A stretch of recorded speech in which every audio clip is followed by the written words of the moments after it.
শুভ পূর্ণিমার অনেক অনেক শুভেচ্ছা। আর সবাই খুব মজা করো এই হোলিতে, কারণ রঙে রঙে মনটাও ভরে উঠুক। যাদের মনে অনেক কালিমা আছে তাদের কালিমাটা সরে যায়। আর কি বলবো, সবাই খুব ভালো করে মজা করে হোলি কাটা। তো চলো, সকালবেলা দেখো রান্না বসিয়ে দিয়েছি। এখানে আজকে বেশি কিছু রান্না করব না, ছেলের আবার প্রোগ্রাম আছে, ও যাবে 11টার দিকে। তার মধ্যে আজকে যেহেতু ছুটি আছে, তো অনেক দিন ধরে দুটো বোন বলছিল যে কেক শিখবে, তো ওদেরকে ডেকেছি আজকে, কেক শেখাবো। তো চলো দেখতে থাকো। ওয়েদারটাও বেশ ভালো আজকে, দেখো একটু বৃষ্টি নেই। তো চলো দেখতে থাকো। তো চটপট করে রান্নাটা করে নিয়ে বেরিয়ে যাচ্ছি হচ্ছে ছেলেকে নিয়ে। ওর পাশেই আর কি মন্দিরেই প্রোগ্রামটা হবে, আমাদের দুর্গা মন্দির যেখানে পুজো হয় পাশে আমাদের। তো যাচ্ছি ওকে নিয়ে, ও আমাকে ছাড়া যাবেই না। এবার মেয়েও কান্নাকাটি শুরু করেছে। এবার ওর ঠাম্মি যাবে হচ্ছে আমাদের অনুকূল ঠাকুরের মন্দিরে, ওখানে দোল উৎসব হবে, সেখানে প্রোগ্রামে মানে সামিল হবে আর কি। তো মেয়েকে নিয়ে পাঠিয়ে দিলাম। আর এদিকে এই যে আমাদের ঘর দেখো কতটা হয়েছে। আর মানে কি বলবো, বসন্ত উৎসব আমার কাছে বাড়ির, মানে আমি কি করছি তাই তোমরা দেখবে, মানে কিভাবে আমার দিনটা কাটছে।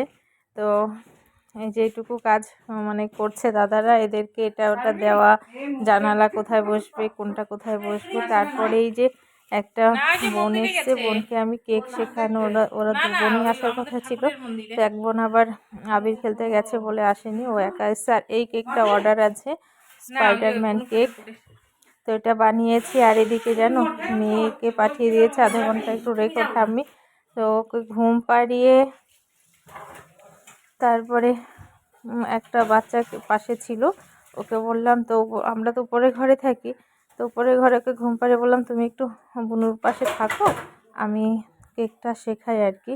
এবার অনেক কষ্টে দেখি উঠে পড়েছে, খুব কষ্ট করে ওকে নিয়ে কেক বানালাম আর ওকে শেখালাম।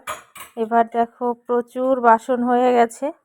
তারপরে কি করলাম বলো তো, কেকটা বানিয়েও চলে গেল। আর কেকটাও নিতে চলে এসেছিলো, তো তখন একটু কমপ্লিট হয়নি, মানে উপরের যে স্পাইডারম্যানের যে সানগ্লাসটা সেটা বসানো হয়েছিল না, ওটা প্রিন্ট আউট করে আনতে হচ্ছিলো। তো বড় লেট করছিল বলে মানে ওকে বললাম যে পরে আসতে। তো আমি পরে মেয়েকে খাইয়ে, ছেলেকে খাইয়ে মেয়েকে নিয়ে গেলাম উপরে।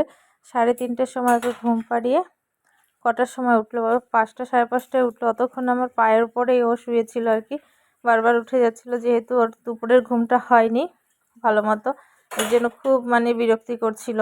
তার জন্য আমার কষ্ট হোক ওকে পায়ের মধ্যে রেখে ঘুম পাড়িয়েছি। তারপরে উঠে সন্ধেবেলা ওর দাদাই ঠাম্মি এসছে, ওদের কাছে দিয়ে মানে আমি কি বলে বাসন স্নানটা করে নিয়েছি। স্নান না করলে কেক টেক বানিয়ে না একদম গাটা কেমন লাগছিল, তো স্নান না করলেও কেমন লাগে তাই না বলো। তো আরও কেক টেক বানানো হলো। তো স্নানটা করে নিয়ে এই যে সিঙ্ক ভর্তি বাসন, মানে এত বাসন হয়ে গেছে। স্নান টান করে চাটা দিয়ে সবাইকে এই যে বাসনগুলো মাজতে বসেছি। আর এই সন্ধেবেলা চুলটা ভেজা, জানি না শুকোবে কিনা। আর দেখো মানে কি বলবো, আর এই যে দেখো ফাইনালি লুক এটা। নামটা লেখা সেরকম ভালো হয়নি, তাড়াহুড়োর মধ্যে লিখেছি। তারপরে ওর বাবা চলে এসছে, আমি ভাতটা বসিয়ে দিয়ে এসছি। মাঝে মধ্যে একটু দেখছি। আর ছেলে আছে নিচে, ছেলের খুব রাগারাগি করছে। জিমের কি সব জিনিস ওর বাবা অর্ডার করেছিল, সেটা বিকেলের দিকে দুপুরের দিকে চলে এসছে। তো ছেলে আমাকে বললো মা ওটা আমি খুলবো, তা আমি ঠিক খোলো। এবার ওর দাদাই নাকি বিকেলের দিকে খুলতে দেয়নি, সেটা নিয়ে ছেলে তো পুরো রেগে গেছে যে আমাকে এটা খুলতে দেওয়া হচ্ছে না। এই নিয়ে মানে বাড়িতে একচোট হয়ে গেল, রাগারাগি। ঠাম্মি যা ইচ্ছা তাই বললো, দাদাই বললো। আর ছেলে তারপরে ওকে শান্ত করার জন্য ওকে তরমুজটা কেটে দিলাম, খাইয়ে দিলাম। আর আমারও না মানে কি বলবো, সারাটা দিন এমনভাবে গেল। সন্ধেবেলা এত রাগারাগি, মানে বাচ্চাটাকে গালিগালাজ, আমার মাথাটা খুব খারাপ হয়ে গেছে, মানে কষ্ট লাগছিল আর কি, যে দিন ভরে আমি একটু সময় পেলাম না কিছু করার, মানে একটু মজা করার, কাজ করে তারপরে আবার ছেলেকে এরকম, মানে কি বলবো।